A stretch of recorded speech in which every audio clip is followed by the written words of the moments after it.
عبداللہ بن عمر رضی اللہ تعالی عنہ سے روایت ہے کہ نبی کریم صلی اللہ علیہ وسلم جب مکہ تشریف لائے اور مکہ فتح ہوا تو آپ نے عثمان بن طلحہ رضی اللہ تعالی عنہ کو بلوایا جو کعبے کے متولی چابی بردار تھے۔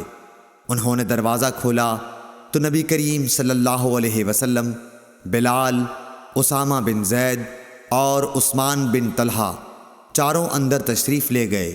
پھر دروازہ بند کر دیا گیا اور وہاں تھوڑی دیر تک ٹھہر کر باہر آئے۔